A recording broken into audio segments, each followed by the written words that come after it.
di Jalan Kapten Saputra, sebelahan dengan lapangan Ulun ya.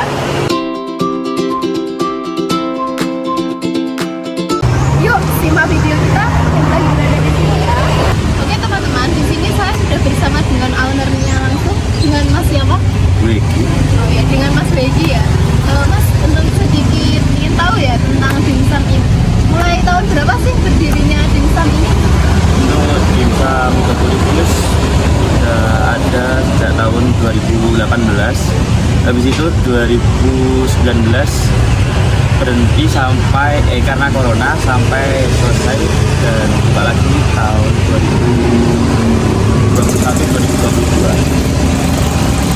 Terus apa sih alasannya membuka ini dimsum dari ini?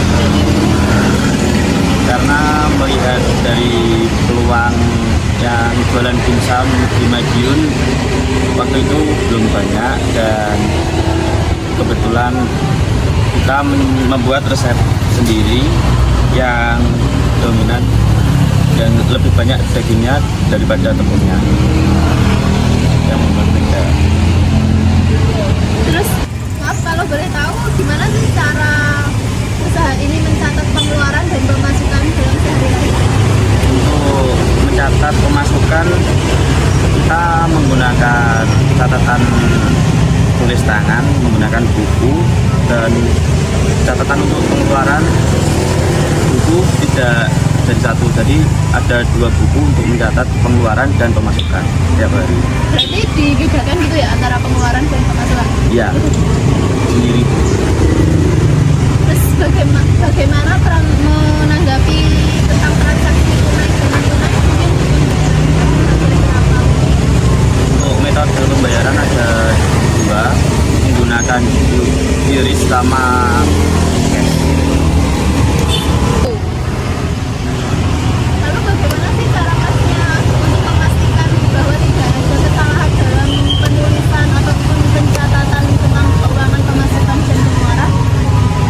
Untuk cara memastikan tidak ada kesalahan dalam pemasukan dan pengeluaran, kita menghitung ulang sesuai catatan. Untuk uang yang masuk dari pembelian, tiap pembelian itu berapa, itu dicatat dan disamakan dengan uang yang diterima untuk hari itu. Setelah itu, jika sudah betul pemasukan dan uangnya jumlahnya sama, baru dimasukkan ke uang.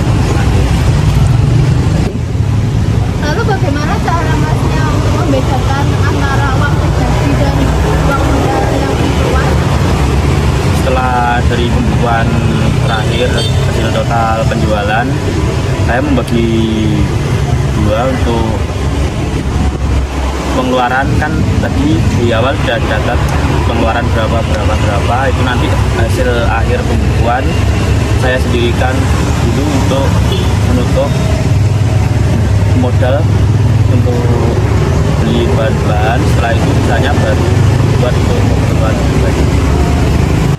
Apakah Masnya pernah mengalami kesulitan dalam mengontrol kas karena akibat kurangnya sistem pencatatan yang kurang baik?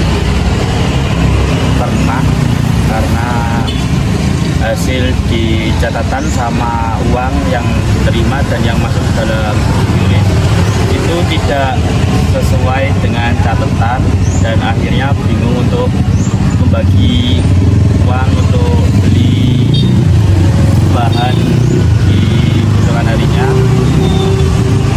dan uangnya juga kurang dari hasil penjualan pada hari. Berarti pernah ada yang plus minus gitu ya Mas? Pernah? Sering? Pernah, waktu itu juga pernah menerima uang palsu juga, dan akhirnya pada waktu itu rugi hampir selesai. Untuk mengatasi kalau misal ada yang minus itu gimana Mas? Jadi minusnya itu saya mengurangi data yang digunakan untuk pribadi untuk membeli bahan-bahan yang akan dibuat untuk membuat adonan di hari ini. Berarti kayak menutup secara pribadi gitu ya mas untuk Iya. ruangannya. Oke teman-teman, kira sudah selesai ya. Terima kasih mas atas waktunya dan maaf sudah mengganggu untuk hari kerjanya saat ini. Ya. Untuk teman-teman semua jangan lupa mampir di standnya Dimsum Premium Delicious yang ada di Jalan Kapten Saputra sebelahnya lapangan Bulun.